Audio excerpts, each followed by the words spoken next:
Hey, folks, Dr. Joe Esposito here. I am so glad you're with us today. What we're talking about today, to start out, we're going to talk about why are you not losing your belly fat?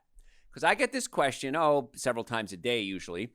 And patients come to me or people send questions through the website, drjoe.com, and they want to know why they're not losing belly fat. And I say, well, there could be a lot of different reasons. And belly fat is dangerous.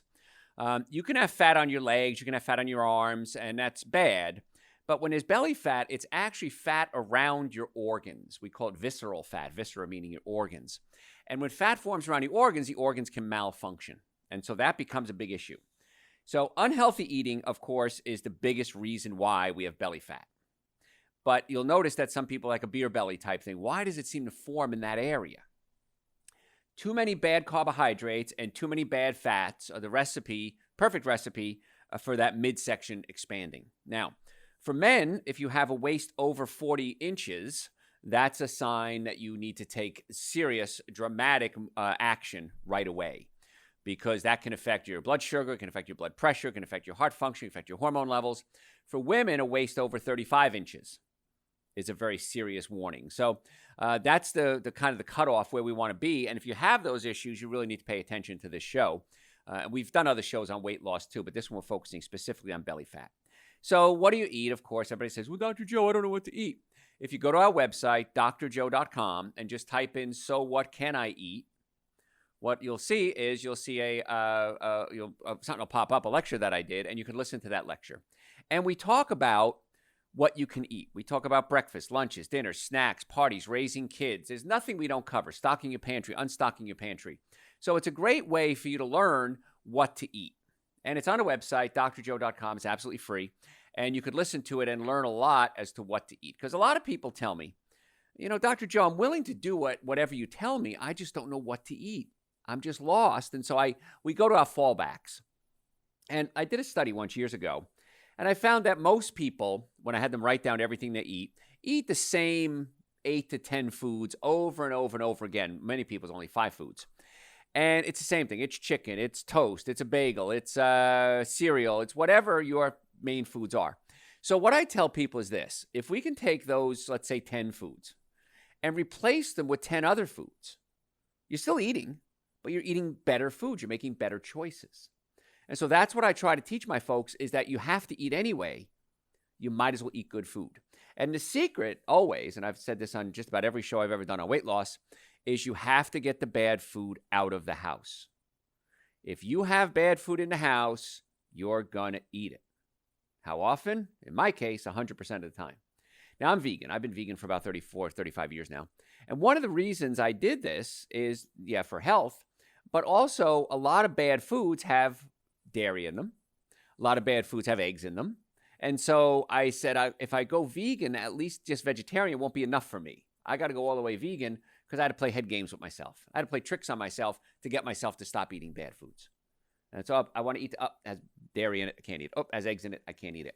And that's a lot of the carbohydrates, the breads, cookies, cakes, donuts, pastas. Those are the things that really pack on the pounds. Now, there is something called resistant starch. Now, if you don't know what a resistant starch is, it's really cool. If I boil a potato and I eat it, it's going to have X amount of starch, the carbohydrates that's going to be absorbed, and I can put on weight. If I take that same potato and put it in a refrigerator overnight and then eat it at room temperature or cold, I'm going to absorb 40, maybe 60% less of the carbohydrates. It's a resistant starch, and that resistant starch now actually acts as a prebiotic. It feeds the bacteria in my colon.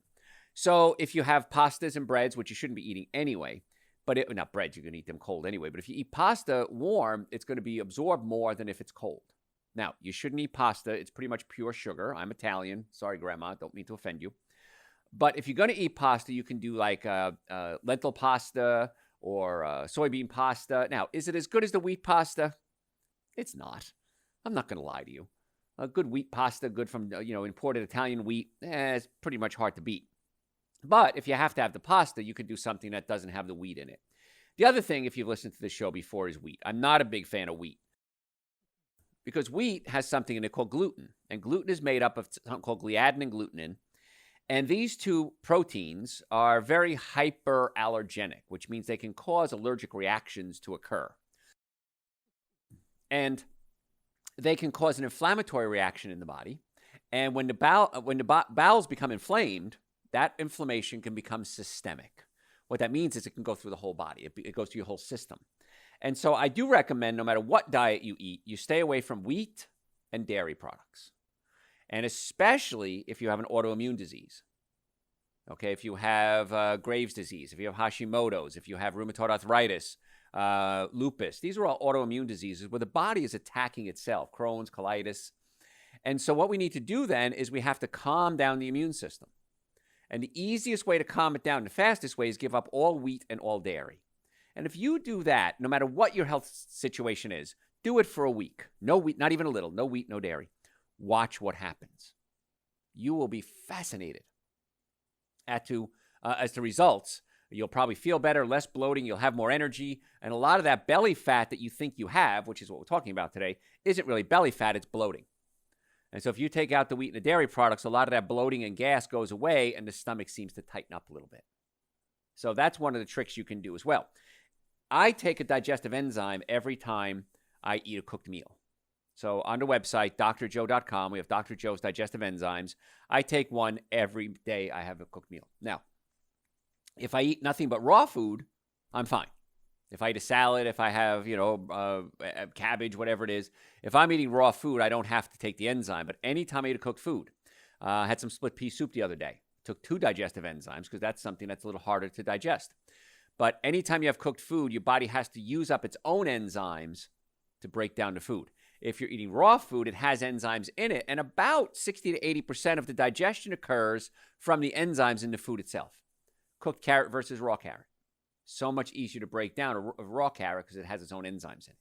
So enzymes are going to be a key, and as we get older, our enzyme levels drop, and many times that's when we start to see the belly fat. So I take a digestive enzyme every time I have a cooked meal. You could just be too into food. You eat just too much food. And what happens is, and we'll talk about this a little later, is when you eat sugar, it stimulates the pleasure centers in your brain. And this is why you find yourself, once you start eating bread, you want to eat more bread. If you eat cookies, you want to eat more cookies. Dangerous thing you can do. You can experiment with this. Eat a salad or eat something raw and then go shopping. Okay, go grocery shopping. See what happens. See what food you buy. Then the next time you go grocery shopping, eat some ice cream, eat some cookies, eat some cake, and then go grocery shopping. And then look at your cart. You're going to see totally different food in the cart than when you eat sugar than when you eat something healthy. Because once you eat a little bit of sugar, you want more. And then you negotiate with yourself. You say, well, just this time I'm going to have ice cream. Just this time I'm going to get these cookies because it's a treat. If you're eating healthy, you're able to make more logical decisions. Always. And there's research now on autism and Down syndrome and ADD and ADHD and getting them off wheat and dairy and seeing an improvement in their mental function. So if it works for people with challenged brain function, it's going to work for you as well. So give up the wheat and the dairy and see what happens. You know what? If I'm wrong, like what do I always say? If I'm wrong, I'm wrong. So what? I lied to you. Not the first man to lie to you. But if I'm right, which I am, then you'll say, wow, it really was that easy, Dr. Joe? It really is. I promise this is not hard. So if you give up the wheat and the dairy, a lot of that belly fat's going to go away because a lot of the bloating is going to go away. Now, you can go to our website, drjoe.com, and listen to the show we did on weight loss. So just type in weight loss. You can listen to a show there, and it'll cover a lot more than what we're talking about today. There's another thing that makes you eat a lot, and that's a hormone called leptin and ghrelin. Your stomach produces a hormone called leptin.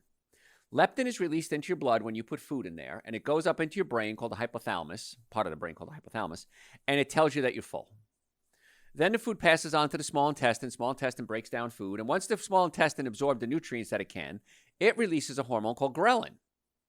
And ghrelin makes you feel hungry. So, what if there was a food that lowered your leptin and increased your ghrelin? That'd be bad. Because leptin makes you feel full, ghrelin makes you feel hungry. So if you increase the ghrelin, decrease the leptin, you're going to want to eat more. And there is a food that lowers your leptin, increases your ghrelin, and it's called fructose, specifically high fructose corn syrup. Now, fructose in fruit is not going to do that because the fructose found in fruit has antioxidants and nutrients and vitamins and minerals, and so you don't have to worry. It kind of offsets the negativity. But if you eat something with simple high fructose corn syrup, where might you find high fructose corn syrup? How about almost everywhere? sodas, cookies, cakes, donuts, pastas, packaged foods. High fructose corn syrup is cheaper than regular sugar and sweeter than regular sugar. So it's cheaper and you're using less of it, so it's really cheap. And so it's very dangerous, and we've talked about high fructose corn syrup in the past, because high fructose corn syrup, the fructose has to be converted into glucose in order for your body to use it. And glucose is used as fuel, and in fructose converting into glucose, it creates uric acid. And uric acid gets in your joints, and it hurts. And so as a pain management doctor and a chiropractor and a non-surgical orthopedist and double board certified in nutrition, we see a lot of pain patients. So we do a nutrition workup on every one of our patients. One of the reasons being we want to get them out of pain. And the diet has a lot to do with your pain. So fructose converts into uric acid. Uric acid prevents nitric oxide production. Nitric oxide production increases your circulation. It opens up blood vessels and allows blood to flow through the body. Circulation can increase your energy levels. It can increase your healing factors, and it can increase your metabolism. So if you're eating high fructose corn syrup, folks, you're just laying on the fat. And if that visceral fat, like I said, is affect the organs, can affect the stomach, can affect the liver, can affect the spleen, the heart. So it's not just the fat that's unsightly, it's also bad for the function of the organs. Not good. So stay away from the sugar. If you smoke, quit. I mean, one study showed it leads to more abdominal fat and visceral fat. If you need another reason to quit, there's another reason to quit. You want to look pretty, okay? Now, sometimes if you smoke enough, you have to smoke a lot, the nicotine is a stimulant. And so sometimes people that smoke stay thin. Well, I got to smoke to stay thin because you're really killing yourself. You're literally killing yourself and causing the body, the metabolism to kick in so much faster to try to get these toxins out of the system. And so be careful with that. Again, I don't think I need to tell you not to smoke, okay? If you're stressed out, when you're stressed out, there's a hormone that's released called cortisol. Now, cortisol is released, and it goes into your body, and it causes you to lay down fat. Now, fat produces estrogen. Fat becomes a living, breathing organ. When I went to school, we were taught that fat was just a blob. Turns out that fat's not a blob. It actually becomes a living, breathing organ. And it starts producing estrogen. Estrogen causes you to lay down fat, which produces estrogen, which causes you to lay down fat. And this is why fat people have a tough time losing weight, especially women, because you're estrogen dominant. Now, I used to be fat, so I can say the F word. And when I was fat, I understood when I was fat, what did I want to do? I wanted to eat more. I didn't feel good about myself. I didn't want to exercise. Didn't want to move around. I didn't want to take care of myself. So when you're fat, it creates this whole cycle. And that's why we're going to talk a little later about improving your mental health. So stay tuned for that. So if you're stressed out, we have to find out what's causing the stress. Is it chemical, physical, or emotional? Chemical is easy. Stop eating bad food. Get the bad food out of the house. Now, I say it's easy until you do it. And then you try doing it. It's like, Doc, I ate one good meal and I'm starving, so I'm going to have ice cream as a treat because I didn't eat a big breakfast. No. I do it too. I'm just like you, so don't worry. Everybody's the same. So chemical stress, go to our website, drjoe.com. Listen to the show we did. It's called The 7 Deadly Sins of Nutrition. Then listen to a follow-up show called So What Can I Eat? And if you listen to those two shows, that's the starting point on what you should eat and shouldn't eat. So that's going to help you with the food. And if you start eating better, that's going to help reduce your stress chemically, and that's going to help tremendously. And there's so many other things with chemical. There's environmental stress, there's perfumes, hairsprays, colognes, new car smell, driving stress if you're out in traffic, relationship stress, physical stress. If you have neck pain, back pain, shoulder pain, headaches, you think that causes stress? Absolutely. Does that raise your cortisol levels? Absolutely. And cortisol causes you to lay down fat. So if you're in pain, you might want to come see us because my doctors and I are really good at dealing with pain. We have chiropractic and medical clinics in Marietta, Duluth, Stockbridge, and West Cobb, and we can try to get to the cause of the problem and not just treat the symptoms. And that's what's so cool about what we do. And patients love what we do in most cases, and they say, why didn't I do this sooner? Now, you're not going to get better in many cases in 2 or 3 visits. So if you think you're going to come see us, it's going to be a miracle. Sometimes we have miracles. I'm not saying that doesn't happen. But usually it takes several visits to see some changes. So if you want to make an appointment, you can go to our website, drjoe.com, and you can book it right online. Again, you click on a little map of the office, and it'll bring you right to the scheduling, and you can schedule an appointment right there. We take insurance patients. We do the filing for you. Medicare, car accidents, sports injuries. We'd love to be your doctor. And if you're ever in a car accident, I say this every show, and every week we get patients from me saying it. If the car was damaged, you were damaged, in my experience. I've never seen a car damaged where the occupants weren't, because you're not stronger than your car. And I teach this. I teach doctors and lawyers and insurance adjusters how to deal with car accident cases. And I've been doing it for 30 years now, more than 30 years. And I teach you how to deal with it, the mechanism behind it, what happens with trauma, even in low-impact injuries, can cause serious injury to the brain and the spine. I'm certified in traumatic brain injuries. Doctors come to me and they get certified for their continuing education. So I've been teaching for a long time on how to deal with these cases. And so that's why it's a really good place to come if you are in an accident, and you get some really good care with the people that teach the other doctors how to do it. So if you want to make an appointment, drjoe.com. Please feel free to do that right away, because don't wait. My doctors, by the way, fill up very quickly with patients. You can imagine we have such a great reputation. So if you do want to see us, make the appointment right away, drjoe.com. So let's continue on. Other reasons why you're not losing belly fat. You may not be exercising enough. Body has to stay in motion. Now, I don't like going to the gym. I find it boring. Now, of course, with COVID wrapping up, as COVID was coming along there, nobody went to the gym anyway.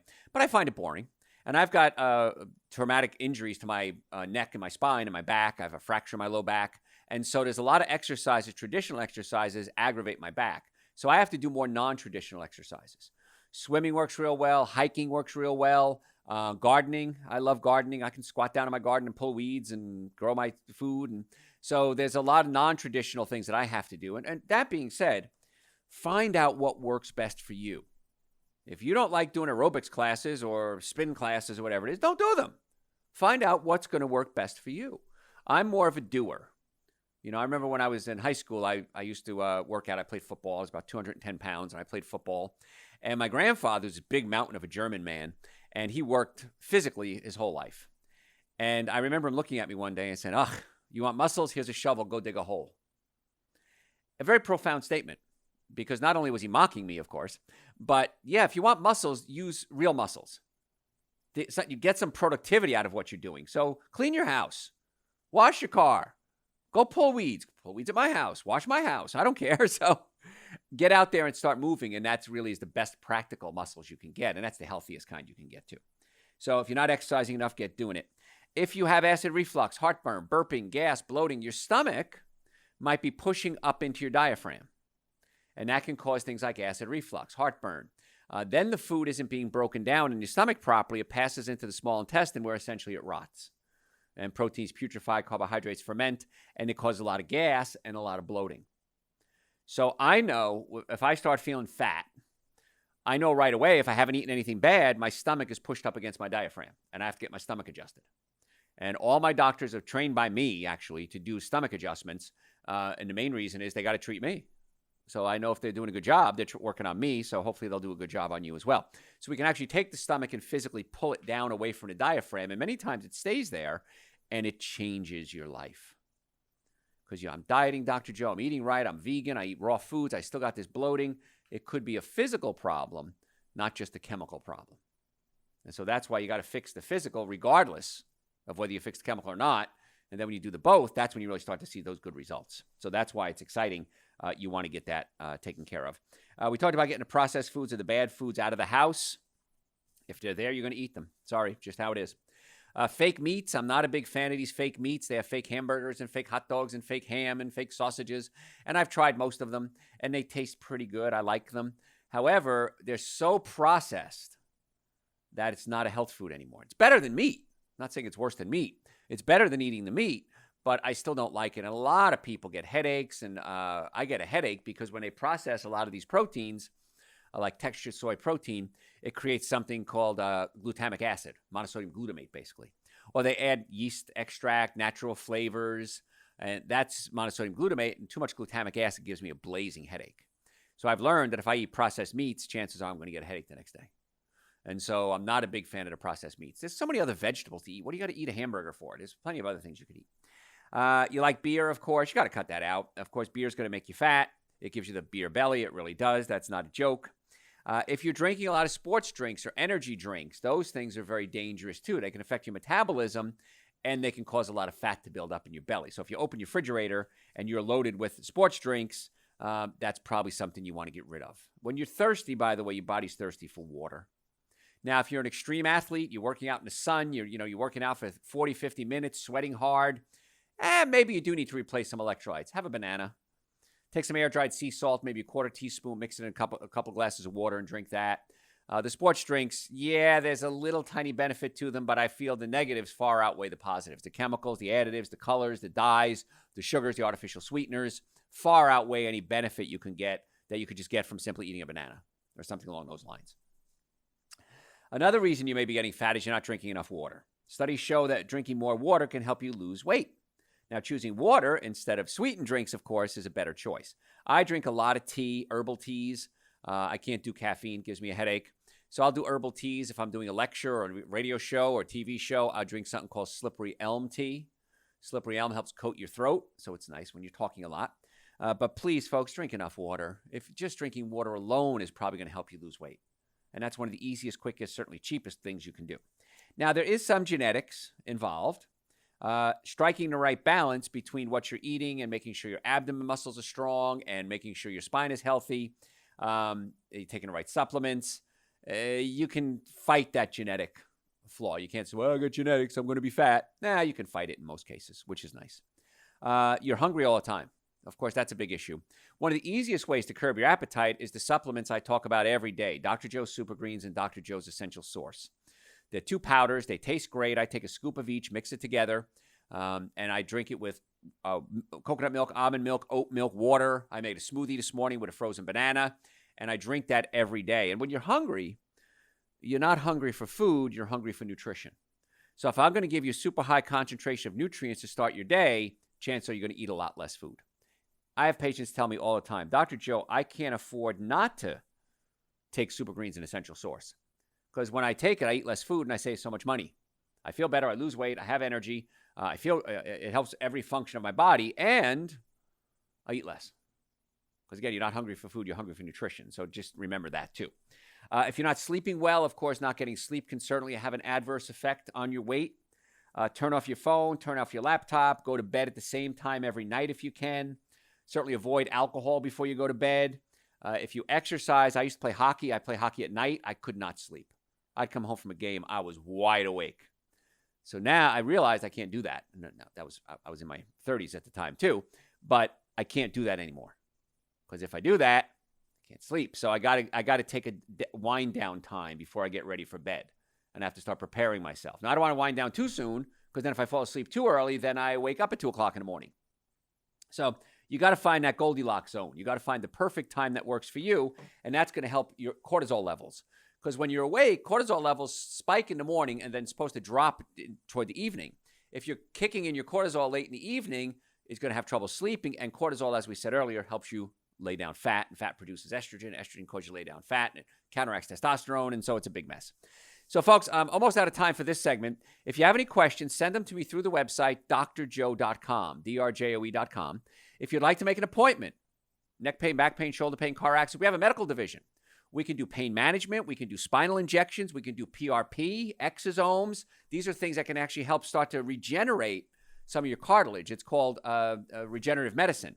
And it's great as we get older to give the body a little boost. And if you want more information about that, go to our website, drjoe.com, and right in the upper left-hand corner, there's a tab. It says services. Click on that. You'll see all the services that we have. We want to get you well and keep you well. And we take insurance. We file insurance for you and Medicare and car accidents and sports injuries. If you're ready to get well and stay well, go to our website right now. Make an appointment, drjoe.com. I'm Dr. Joe Esposito. Hey, tell your friends about the show.